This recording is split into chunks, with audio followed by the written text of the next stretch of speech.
N പ്രാണനെ കാത്തുകൊണ്ടതാ നിന്റെ ദയൻ പ്രാണനെ കാത്തുകൊണ്ടതാ എന്റെ ആദരം നിന്നെ കീർത്തിക്കുമേ എന്റെ ജീവകാലമെല്ലാം പുതുഗാനത്താൽ അതുല്യ നാമത്തെ സ്തുതിച്ചിടുമേ എന്റെ ജീവകാലമെല്ലാം പുതുഗാനത്താൽ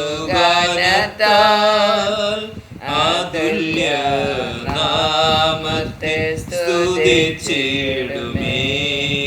സ്തോത്രഗാനങ്ങൾ പാടി പുകഴ്ത്തിയിടുമേ എല്ലാ നാളിലും ജീവിതത്തിൽ എല്ലാ നാളിലും ജീവിതത്തിൽ നിന്റെ നാമമല്ലോ എന്നും എന്റെ ആശ്രയം നിന്റെ നാമമല്ലോ എന്നും എന്റെ ആശ്രയം നിന്നിൽ മാത്രം ഞാനെന്നും ആനന്ദിക്കും നിന്നിൽ മാത്രം ഞാനെന്നും ആനന്ദിക്കും നിന്നിലല്ലോ നിത്യ ജീവ ഉറവ ജീവ വഴിയ മാത്രമല്ലോ നിന്നിലല്ലോ നിത്യ ജീവ ഉറവ ജീവ വഴിയ മാത്രമല്ലോ സ്തോത്രഗാനങ്ങൾ പാടി പുകഴ്ത്തിയിടുമേ എല്ലാ നാളിലും എൻ ജീവിതത്തിൽ എല്ലാ നാളിലും എൻ ജീവിതത്തിൽ നിന്റെ വലങ്കൈ എന്നെ താങ്ങി നടത്തും നിന്റെ വലങ്കൈ എന്നെ താങ്ങി നടത്തും എന്റെ കാലുകൾ തെല്ലുമിടറിടാതെ എന്റെ കാലുകൾ തെല്ലും ഇടറിടാതെ എന്റെ ഗമനത്തെ സുസ്ഥിരമാക്കൂ നിന്റെ വഴിയിൽ ഞാൻ നടക്കുവാനായി എന്റെ ഗമനത്തെ സുസ്ഥിരമാക്കൂ നിന്റെ വഴിയിൽ ഞാൻ നടക്കുവാനായി സ്തോത്രഗാനങ്ങൾ പാടി പുകഴ്ത്തിയിടുമേ എല്ലാ നാളിലും എൻ ജീവിതത്തിൽ എല്ലാ നാളിലും എൻ ജീവിതത്തിൽ സ്തോത്രം കർത്താവേ.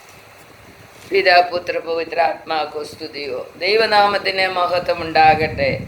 നാം ഇന്ന് ചില വചനങ്ങൾ എന്തെല്ലാം കർത്താവായ യേശു ക്രിസ്തുവിൽ കൂടി നാം പ്രാപിച്ചുവോ ഓർത്തിരിക്കേണ്ട കാര്യങ്ങൾ എന്തെല്ലാമാണ് കർത്താവ് നമ്മളോട് പറഞ്ഞത് ഓർത്തിരിക്കാൻ വേണ്ടി അതിനെക്കുറിച്ച് നമ്മൾ ചിന്തിക്കും. നമുക്ക് 119 സങ്കീർത്തനത്തിൻ്റെ 55 വചനം ആദ്യം വായിക്കാം. 119 का भजन संगीता 119:55 हम पढ़ेंगे. യഹോവേ, രാത്രി ഞാൻ തിരുനാമം ഓർക്കുന്നു, നിന്റെ ന്യായപ്രമാണം ഞാൻ ആചരിക്കുന്നു. ഞാൻ നിന്റെ പ്രമാണങ്ങളെ അനുസരിക്കുന്നത് എനിക്ക് വിഹിതമായിരിക്കുന്നു. 119 का 55 पढ़िए हिंदी में.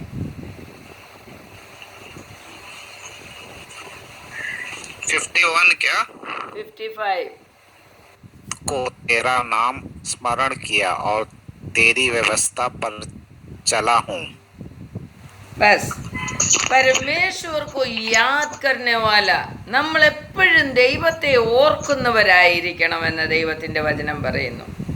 हम कभी भी परमेश्वर को याद करने वाला, रात हो दिन हो, सोने के लिए जा रहे तो भी हम परमेश्वर को रात भर दिन भर याद करने वाला होना मांगते हैं. ദൈവത്തെ തിരുനാമത്തെ ഓർക്കുന്നവരും ദൈവത്തിൻ്റെ ന്യായപ്രമാണത്തെ പ്രമാണിക്കുന്നവരും ആചരിക്കുന്നവരുമായിരിക്കണമെന്ന് ദൈവവചനം നമ്മളോട് ഇന്ന് പറയുകയാണ്. എപ്പോഴും ദൈവത്തിൻ്റെ ഓർമ്മ നമ്മളിലുണ്ടാകണം. കർത്താവ് പറഞ്ഞിട്ടുണ്ട്, നമ്മളോട് പറഞ്ഞത് എന്താ? ഞാൻ ലോകാന്ത്യത്തോളം നിങ്ങളുടെ കൂടെ ഇരിക്കും, അല്ലേ? കർത്താവ് കൂടെ ഇരിക്കുമ്പോൾ കർത്താവിനെ നമ്മൾ ഓർക്കുന്നില്ല എങ്കിൽ കർത്താവിന് ദേഷ്യം വരുമോ ഇല്ലയോ? ഹല്ലേലൂയ. ദൈവത്തെ നാം ഓർക്കുന്നവരായിരിക്കണം, നമ്മുടെ കൂടെ ഇരിക്കുന്ന വ്യക്തിയെ ഓർക്കുന്നവരായിരിക്കണം എന്നാണ് ദൈവം പറഞ്ഞത്. എപ്പോഴും നമ്മുടെ കൂടെ ഇരിക്കാമെന്ന് വാഗ്ദത്തം ചെയ്ത കർത്താവ് കभी भी हमारे साथ रहेगा करके उन्होंने वादा किया है. तो वादा किया हुआ परमेश्वर को हम दिन में रात में याद ही नहीं करते हैं तो परमेश्वर हमारे साथ कैसा रहेगा? याद करने वाला लोगों के पास चले जाएगा. ഓർക്കുന്നവരുടെ അടുത്തേക്ക് കർത്താവ് ഓടിപ്പോകും. ഹല്ലേലൂയ. നാം ദൈവത്തെ ഓർക്കുന്നവരാണെങ്കിൽ, ദൈവത്തിൻ്റെ പ്രമാണങ്ങളെ ആചരിക്കുന്നവരാണെങ്കിൽ ദൈവം എന്തോ ചെയ്യോ? നമ്മുടെ കൂടെ ഇരിക്കും എന്ന് ദൈവത്തിൻ്റെ വചനത്തിൽ നമ്മൾ മനസ്സിലാക്കാൻ കഴിയുന്നു. 1 യോഹന്നാൻ 4-ാം അധ്യായത്തിൻ്റെ 16-ാം വചനം നമുക്ക് വായിക്കാം. पहले यूहन्ना का 4:16 में ऐसा लिखा है, ഇങ്ങനെ ദൈവത്തിന് നമ്മോടുള്ള സ്നേഹത്തെ നാം അറിഞ്ഞും വിശ്വസിച്ചുമിരിക്കുന്നു. ദൈവം സ്നേഹം തന്നെ. സ്നേഹത്തിൽ വസിക്കുന്നവൻ ദൈവത്തിൽ വസിക്കുന്നു, ദൈവം അവനിലും വസിക്കുന്നു. ഹല്ലേലൂയ. അപ്പൊ ദൈവത്തെ എപ്പോഴും നമ്മൾ ഓർക്കുന്നുവെങ്കിൽ നമുക്കറിയാം, നമ്മുടെ സ്നേഹമുള്ളവരെ, നമുക്ക് സ്നേഹമുള്ളവരെ നാം എപ്പോഴും ഓർക്കുന്നു.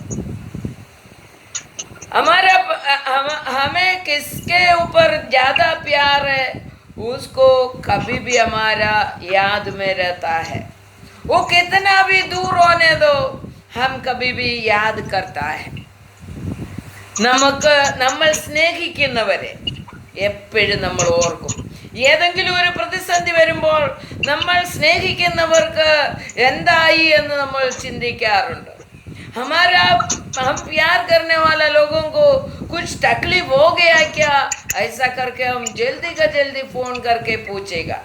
इधर बोल रहे परमेश्वर को प्रेम करते हैं तो परमेश्वर को याद करते रहेगा. हम परमेश्वर को प्रेम करने वाला व्यक्ति बनना मांगते. ഇങ്ങനെ നാം ദൈവത്തിന് നമ്മോടുള്ള സ്നേഹത്തെ നാം അറിഞ്ഞിരിക്കണം. നാം ദൈവത്തിന് നമ്മോട് സ്നേഹമുണ്ട് എന്ന് എപ്പോഴും ഓർക്കണം. ഹല്ലേലൂയ. അറിഞ്ഞിരിക്കണം. परमेश्वर हमें प्यार करने वाला, परमेश्वर है करके मालूम पड़ने के बाद क्या करने का? विश्वास करने का. परमेश्वर हमें प्रेम करता है, ये हम याद करते हुए हमें उनके ऊपर विश्वास करना है. ദൈവത്തെ വിശ്വസിച്ചുമിരിക്കും. ആ സ്നേഹം തന്നെ, സ്നേഹത്തിൽ വസിക്കുന്നവൻ ദൈവത്തിൽ വസിക്കുന്നു. അപ്പോൾ ദൈവം സ്നേഹമാണ്. ദൈവത്തിൽ വസിക്കുക, ദൈവം എന്നെ സ്നേഹിക്കുന്നു എന്ന് നാം അറിയുക. ദൈവം എന്നെ സ്നേഹിക്കുന്നെങ്കിൽ സ്നേഹിക്കുന്ന ദൈവത്തിൽ വിശ്വസിക്കേണ്ടത് എൻ്റെ കടമയാണ്. അപ്പോൾ വിശ്വസിച്ച് ആ സ്നേഹത്തെ നമ്മൾ ഒന്നുകൂടി വർദ്ധിപ്പിച്ചെടുക്കുവാൻ തക്കവണ്ണം ഇടയായിത്തീരണം. അപ്പോൾ നാം ദൈവം ആരാണെന്ന് ഓർക്കണം. ഒന്നാമത്, ദൈവം നമ്മളെ സംരക്ഷിക്കുന്ന, ആരാധിക്കാൻ യോഗ്യനായ ദൈവമാണെന്ന് മനസ്സിലാക്കണം. आराधना के लिए योग्य परमेश्वर है करके, वो सर्वशक्तिमान है करके मालूम पड़ने के बाद दिन रात परमेश्वर को याद करने का. ആരാധനയ്ക്ക് യോഗ്യനായ ദൈവമാണ്, സർവശക്തിയാണുള്ളവനാണ്, സർവഭൂമിയുടെയും ഉടയവനാണെന്ന് മനസ്സിലായി കഴിഞ്ഞാൽ ആ ദൈവത്തെ എപ്പോഴും നമ്മൾ ഓർത്തുകൊണ്ടിരിക്കണം. രണ്ടാമതായിട്ട് നമ്മളെ സ്നേഹിക്കുന്ന ദൈവമാണെന്ന് അറിഞ്ഞ് നാം അവനെ ഓർത്ത് അവനിൽ വിശ്വസിച്ചുകൊണ്ടേയിരിക്കണം. ഹല്ലേലൂയ. പിന്നെ നമ്മൾ വായിക്കുന്നത് നോക്കിക്കേ, തീത്തോസിന്റെ ലേഖനത്തിൽ 1-ാം അധ്യായത്തിൽ പറയുകയാണ്, തീത്തോസിന്റെ ലേഖനത്തിൽ 1-ാം അധ്യായത്തിന്റെ 2-ാം വചനത്തിൽ പറയുന്നു,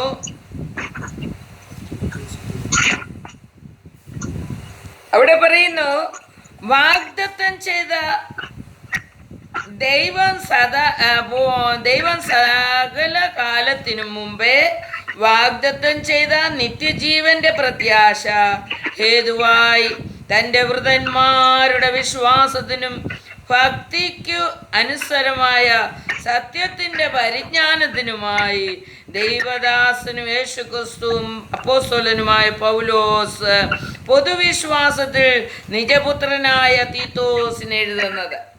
വിശ്വാസമുള്ള വ്യക്തിയായി തീരുവാൻ എന്തുവാ വിശ്വസിക്കേണ്ടത് എന്നവിടെ പറയുകയാണ്. സകല കാലത്തിലും മുമ്പേ, എല്ലാ കാലത്തിനും മുമ്പേ എന്ന് വെച്ചാൽ ലോകമുണ്ടാകുന്നതിന് മുമ്പേ ദൈവം എന്തോ ചെയ്തു? ചില കാര്യങ്ങൾ ലോകത്തിൽ ഉണ്ടാകാൻ പോകുന്ന ജനങ്ങൾക്ക് വേണ്ടി അല്ലെങ്കിൽ മക്കൾക്ക് വേണ്ടി, ദൈവവിശ്വാസികൾക്ക് വേണ്ടി വാഗ്ദത്തം ചെയ്തിട്ടുണ്ട്. അത് വാഗ്ദാനം ചെയ്ത നിത്യജീവൻ. ഈ നിത്യജീവന് വേണ്ടി പ്രത്യാശിച്ചുകൊണ്ട് അത് ഓർത്തുകൊണ്ട് ജീവിക്കുന്ന മക്കൾക്ക് വേണ്ടിയാണ് ദൈവം വചനം തന്നുകൊണ്ടിരിക്കുന്നത്. परमेश्वर का अनंत काल का जीवन के बारे में परमेश्वर बहुत पुराना काल में पूर्वीय लोगों को परमेश्वर वादा किया है. वो वादा क्या है? अनंत काल का जीवन. वो अनंत काल का जीवन के लिए वो परमेश्वर बोला गया है, मिल जाएगा. ये हमें याद कर वो पाने के लिए हमें प्रयत्न करने का है. ദൈവം പറഞ്ഞ് വാഗ്ദത്തം ചെയ്ത നിത്യജീവൻ ദൈവം തരുമെന്ന് വിശ്വസിച്ചുകൊണ്ട് അത് പ്രാപിക്കാൻ വേണ്ടി നാം എന്ത് ചെയ്യണം? നാം ആശിക്കുന്നവരും പ്രവർത്തിക്കുന്നവരും ജീവിക്കുന്നവരുമായിരിക്കണം എന്ന് ദൈവം പറയാണ്. അപ്പോൾ ദൈവം പണ്ട് പറഞ്ഞ വാഗ്ദത്തങ്ങളെ നാം പ്രത്യാശിക്കുന്നവരായിരിക്കണം.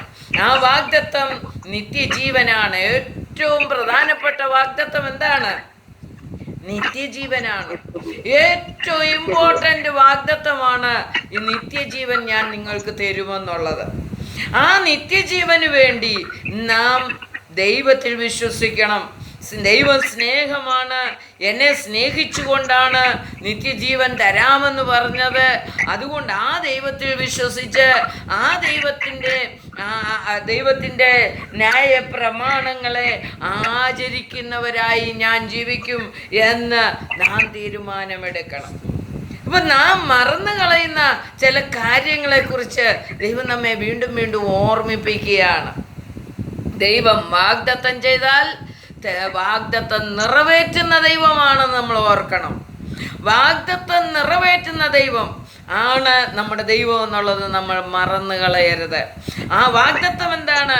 നിത്യജീവനാണ് ഏറ്റവും വലിയ വാഗ്ദത്തം. ആ നിത്യജീവൻ പ്രാപിക്കാൻ വേണ്ടി എനിക്ക് ജീവിക്കണം എന്ന് നാം തീരുമാനമെടുക്കേണ്ട വ്യക്തികളാണ് എന്ന് ദൈവവചനം നമ്മെ പഠിപ്പിക്കുന്നു. 103-ാം സങ്കീർത്തനത്തിൽ 103 भजन संगीता में दूसरा वचन में ऐसा लिखा है, എൻ മനമേ യഹോവയെ വാഴ്ത്തുക, അവന്റെ ഉപകാരങ്ങൾ ഒന്നും മറക്കരുത്. ഹല്ലേലൂയ. എന്ത് മറക്കരുത്? ദൈവം തന്ന ഉപകാരങ്ങൾ മറക്കരുത്. ഹല്ലേലൂയ. ദൈവം തന്ന ഉപകാരങ്ങൾ മറക്കരുത്. परमेश्वर हमारे लिए किया हुआ प्रवृत्तियों को भूलो मत. हालेलुया. നമ്മൾ മറന്നു കളയുന്ന വ്യക്തികളാണ്. നമ്മൾ ജനിച്ച നാൾ മുതൽ जन्म लिया तभी से लेकर परमेश्वर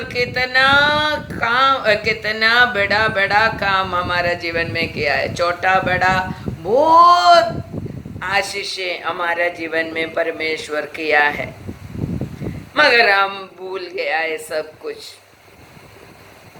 इधर वचन बोल रहा है परमेश्वर किया हुआ प्रवृत्तियों को, उपकारों को भूलो मत। ഹല്ലേലൂയ. ദൈവം ചെയ്ത ഉപകാരത്തെ ഓർക്കുമെങ്കിൽ ദൈവത്തെ ഒരിക്കലും മറക്കത്തില്ല, ദൈവവചനം അനുസരിക്കാതിരിക്കത്തുമില്ല. ഹല്ലേലൂയ. ദൈവം ചെയ്ത ഉപകാരങ്ങളെ മറന്നു കളയുന്ന വ്യക്തിയും അതിനെ ദൈവം തന്നതാണെന്ന് മനസ്സിലാക്കാത്ത വ്യക്തിയുമാണ് ദൈവവചനത്തെ തിരസ്കരിച്ച് അല്ലെങ്കിൽ മാറ്റിവെച്ചിട്ട് ജീവിക്കുന്നത്. അപ്പോൾ ദൈവവചനം എപ്പോഴും നമ്മൾ ദൈവം ചെയ്ത ഉപകാരങ്ങളെ ഓർക്കുന്നവരായിരിക്കണം. എന്തെല്ലാം കാര്യങ്ങൾ നമ്മൾ നോക്കി? ദൈവം ആരാണെന്ന് ഓർക്കണം. ദൈവം വാഗ്ദത്തം ചെയ്ത സകല കാര്യങ്ങളും ദൈവത്തിൻ്റെ വചനങ്ങളെ നമ്മൾ ഓർക്കുന്നവരായിരിക്കണം. വാഗ്ദത്തം നിറവേറ്റുന്ന ഒരു ദൈവമാണെന്ന് നമ്മൾ ഓർക്കണം. ദൈവം വാഗ്ദത്തം ചെയ്ത ഏറ്റവും ഇമ്പോർട്ടൻ്റ് കാര്യം എന്താ? നിത്യജീവനാണ്. അതെനിക്ക് വേണമെന്ന് പറഞ്ഞുകൊണ്ട് അത് ഓർത്തുകൊണ്ട് നമ്മൾ നമ്മുടെ ജീവിതത്തെ മുന്നോട്ട് കൊണ്ടുപോകണം എന്ന് ദൈവം നമ്മെ പഠിപ്പിക്കുകയാണ്. അപ്പോൾ ദൈവത്തെ ഓർക്കുകയും ദൈവം തരാമെന്ന് പറഞ്ഞതും തന്നതും നമ്മൾ ഓർക്കുന്നവരായിരിക്കണം. രണ്ടാമത്തെ കാര്യം, ആവർത്തന പുസ്തകം 5-ാം അധ്യായത്തിൻ്റെ 15 നമുക്ക് വായിക്കാം. ഡ്യൂട്രോണോമി വ്യവസ്ഥ വിവरण 5वां अध्याय का 15वां वचन. നീ മിസ്രൈം ദേശത്ത് അടിമയായിരുന്നു എന്നും അവിടെ നിന്ന് നിന്റെ ദൈവമായ യഹോവ നിന്നെ ബലമുള്ള കൈകൊണ്ടും നീട്ടിയ ഭുജം കൊണ്ടും പുറപ്പെടുവിച്ചു എന്ന് ഓർക്ക. അതുകൊണ്ട് ശബത്ത് നാൾ ആചരിപ്പാൻ നിന്റെ ദൈവമായ യഹോവ നിന്നോട് കൽപ്പിച്ചു, നിനക്ക് ദീർഘായുസ് ഉണ്ടാകുവാനും. മതി. 15वां वचन पढ़िए हिंदी में. मिस्र देश में तू आप दास था और वहां से तेरा परमेश्वर यहोवा तुझे बलवंत हाथ और बढ़ाई हुई भुजा के द्वारा निकाल लाया. इस कारण तेरा परमेश्वर यहोवा तुझे विश्राम दिन मानने की आज्ञा देता है. तो उधर लिखा है तो स्मरण रखने का. क्या स्मरण रखने का? मिस्रैम देश से मैंने तुमको छुड़ाया गया है, छुड़ाकर तुम्हें मेरे हाथ से मैं छुड़ाया करके उधर लिखा है. तो इसके लिए तुम्हें कुछ वचन को याद करना है, उसी के अनुसार तुम्हारा जीवन को तैयार करना है. അവിടെ പറയുന്നത് മിസ്രൈം ദേശത്ത് അടിമയായിരുന്നു എന്നും അവിടെ നിന്ന് നിന്റെ ദൈവമായ യഹോവ നിന്നെ ബലമുള്ള കൈകൊണ്ടും നീട്ടിയ ഭുജം കൊണ്ടും പുറപ്പെടുവിച്ചു എന്നും ഓർക്ക. എന്താ ഓർക്കണം? നമ്മുടെ പണ്ടത്തെ അവസ്ഥയെ ഓർക്കണം. മുമ്പേ എന്താ പറഞ്ഞത്? ദൈവത്തെ ഓർക്കുക, ദൈവത്തെ ഓർക്കുക. पहले हमें सिखाया परमेश्वर को याद करो.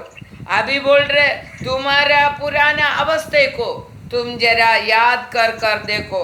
याद करने के बाद उस अवस्थे से तुम्हें छुड़ाया हुआ परमेश्वर को तुम याद करना मांगते. നിന്റെ അവസ്ഥയ്ക്ക് മാറ്റം തന്ന ആ ദൈവത്തെ നീ എപ്പോഴും ഓർത്തുകൊണ്ട് എന്ത് ചെയ്യണം? നീ ശബത്ത് നാളുകൾ ആചരിപ്പാൻ നിന്റെ ദൈവമായ യഹോവ നിന്നോട് കൽപ്പിക്കുന്നു. അപ്പോൾ ദൈവത്തിനെ ആരാധിക്കുന്ന സമയങ്ങൾ ഉണ്ടാക്കുക എന്ന അതിൻ്റെ അർത്ഥം. ശബത്ത് നാൾ ആചരിക്കുക എന്ന് പറഞ്ഞാൽ परमेश्वर को याद करने के लिए और वो किया हुआ प्रवृत्ति को याद कर उन्हें आराधना देने के लिए, स्तुति देने के लिए हम समय निकालने का करके उधर लिखा है.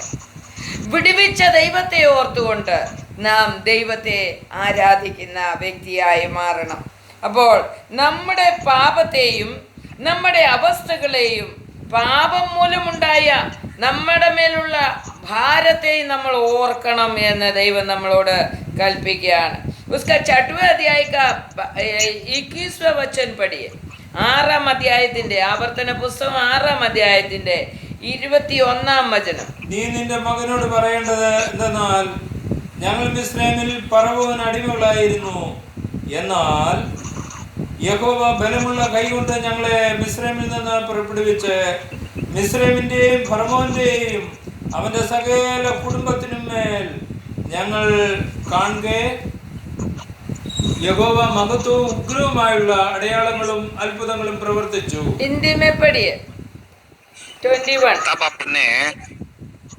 तब अपने लड़के से कहना कि जब हम मिस्र से फिरौन के दास थे, तब यहोवा बलवंत हाथों से हमको मिस्र से में से निकाल ले आया. बस परमेश्वर बोल रहे, पहले तुम ये तुम्हारा अवस्था कैसा था करके तुम्हारा बच्चे लोगों को सिखाने का. पहले तुम कौन था, कैसा था, उधर से कौन तुम्हें बचाया, ये तुम्हारा बच्चे लोगों को बताने का करके बोल रहे. पहले हमारा घर वाले को हमें हमारे अवस्था को याद करने के लिए सिखाने का, हमें चुनाया हुआ परमेश्वर को याद करने के लिए हमें सिखाने का है. हालेलुया. और उसका 15वीं अध्याय का 15 हम पढ़ेंगे. व्यवस्था विवरण 15 का 15 हम पढ़ेंगे. और 15. നീ മിസ്രൈം ദേശത്ത് അടിമയായിരുന്നുവെന്നും നിന്റെ ദൈവമായ യഹോവ നിന്നെ വീണ്ടെടുത്തുവെന്നും ഓർക്കണം. അതുകൊണ്ട് ഞാൻ ഇന്ന് ഈ കാര്യം നിന്നോട് ആജ്ഞാപിക്കുന്നു. നോക്കിക്കേ, അവിടെ എല്ലാം പറഞ്ഞേക്കുന്നത് എന്താ? നീ മിസ്രൈമിൽ അടിമയായിരുന്നു, നീ ഇത് ഓർക്കണം. നിന്റെ കഴിഞ്ഞ കാലത്തിൽ ദാരിദ്ര്യത്തിലും ദുഃഖത്തിലും പ്രയാസങ്ങളിലും ദൈവമില്ലാത്ത അവസ്ഥയിലും ദൈവത്തെ യഥാർത്ഥമായി ആരാധിക്കേണ്ടത് എങ്ങനെന്നറിയാതെ ദൈവമല്ലാത്തതിനെയൊക്കെയും ആരാധിച്ചുകൊണ്ടിരുന്ന ആ അവസ്ഥയൊക്കെ നീ ഓർത്തിട്ട് അവിടുന്ന് നിന്നെ വിടുവിച്ച് സത്യ ഏക ദൈവമായ യേശുക്രിസ്തുവിൽ വിശ്വസിച്ചുകൊണ്ട് നിത്യജീവൻ പ്രാപിപ്പാൻ തക്കവണ്ണം നിന്നെ ഒരുക്കിയ ദൈവത്തെ നീ ഓർക്കണം. ഹല്ലേലൂയ. हमें वो पुराने अवस्थे से छुड़ाकर जो सच्चा परमेश्वर में परमेश्वर को पहचानने के लिए कृपा दिया हुआ, तकलीफ में होने वाला हमारा जीवन से हमें छुड़ाकर हमें इस अवस्था में भौतिक रीति से आत्मीय रीति से हम कुछ भी नहीं था, पर अभी परमेश्वर हमें आत्मीयता में हमें परमेश्वर में लाया और भौतिक जीवन में हमें वो गरीबी की अवस्था से हमें छुड़ाकर लेकर आया. उस परमेश्वर को भूलना नहीं है करके परमेश्वर हमें सिखा रहा है. हालेलुया. तो 16 का 12 भी पढ़िए. നീ മിസ്രൈമിൽ അടിമയായിരുന്നു എന്ന് ഓർത്ത് ഈ ചട്ടങ്ങൾ പ്രമാണിച്ച് നടക്കണം. കളത്തിലെ ധാന്യവും ശക്കിലെ വീഞ്ഞും ശേഖരിച്ചു കഴിയുമ്പോൾ हिंदी में पढ़िए. और स्मरण रखना कि तू भी मिस्र के दास था, इसलिए इन विधियों के पालन करने में चौकसी करना. बस तो परमेश्वर हमें सिखा रहा है, तुम्हें याद करना है. क्या करना है? तुम्हारे अवस्था को बदलने वाला, बदल डाला हुआ, आज भी हमारे अवस्था में बदलाव ला रहे परमेश्वर. उस बदलाव को तुम्हें याद करना ही पड़ेगा. നമ്മുടെ ജീവിതത്തെ വ്യത്യാസപ്പെടുത്തിക്കൊണ്ട് നമ്മെ മുന്നിലേക്ക് നയിക്കുന്ന ആ ദൈവത്തെ നാം മറന്നു കളയാൻ പാടില്ല എന്ന് ദൈവത്തിൻ്റെ വചനത്തിൽ നമ്മൾ നിന്ന് കാണുവാൻ കഴിയും. നമുക്ക് എന്താണ് ഓർക്കേണ്ടത്? നാം പാപികളായിരുന്നുവെന്നും നാം അടിമകളായിരുന്നുവെന്നും നാം ഒന്നുമില്ലാത്തവരായിരുന്നുവെന്നും നാം മനസ്സിലാക്കിയിട്ട് നാം ആ വിടുവിച്ച ദൈവത്തെ ഓർക്കണം. ഹല്ലേലൂയ. हमारा जो कमीपन से, हमारा दुर्गति से हमें छुड़ाकर हमें परमेश्वर ये आशीष देकर खड़ा किया, उस परमेश्वर को भूलना नहीं है करके परमेश्वर हमें सिखा रहा है। हालेलुया, सोदरन धन्यवाद। कितना जगह में लिखा है, 24 का 22 में भी നീ മിസ്രയീം ദേശത്ത് അടിമയായിരുന്നു എന്ന് ഓർക്കണം, അതുകൊണ്ടാകുന്നു ഞാൻ ഈ കാര്യം നിന്നോട് കൽപ്പിച്ചത്.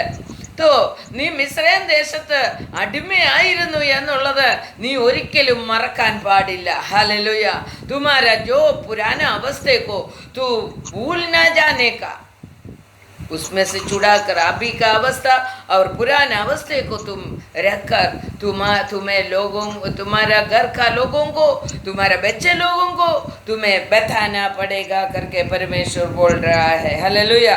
रोमर का सुसमाचार में, सॉरी, पत्री में देखो, रोमर 6वां अध्याय का 17वां वचन, റോമർ 6:17-19 വരെ നമുക്ക് വായിക്കാം.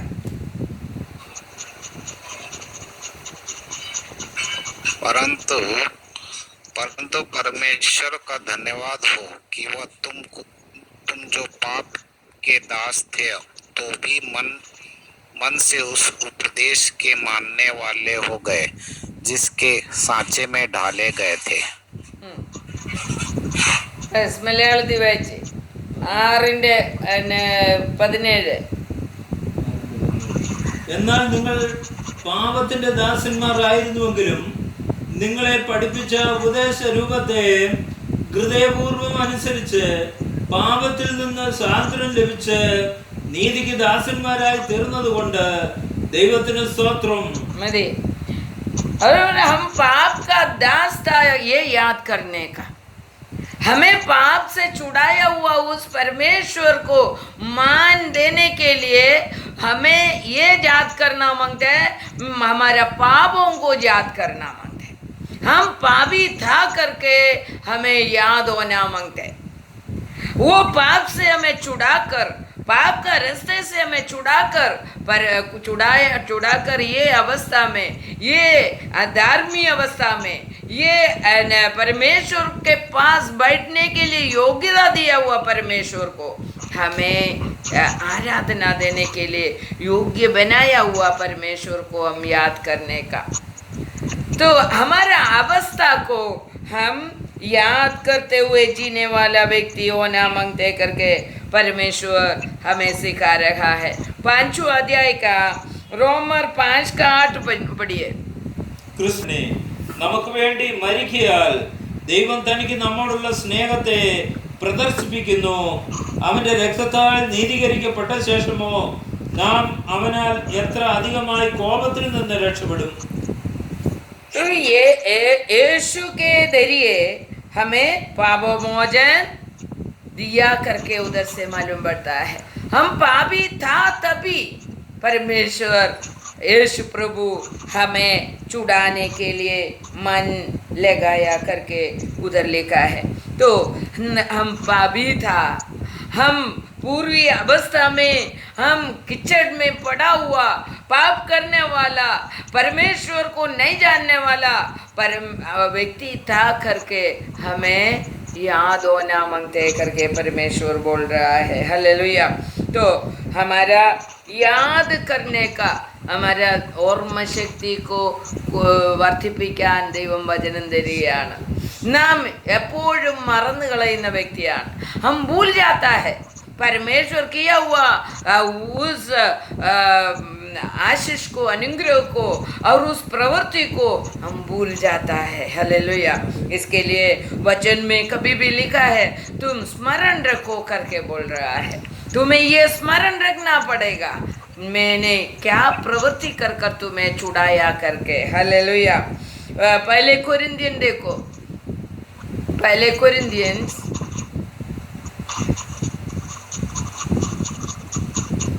6वां अध्याय का 20 पढ़ेंगे. महत्वപ്പെടുത്തുവീ. हिंदी में पढ़िए.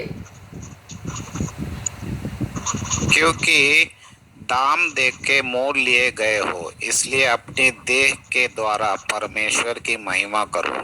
तो परमेश्वर दाम देकर तुम्हें मोल लिया है, इसके लिए तुम्हारे शरीर से तुम परमेश्वर का महिमा करने का। ഹല്ലേലൂയ.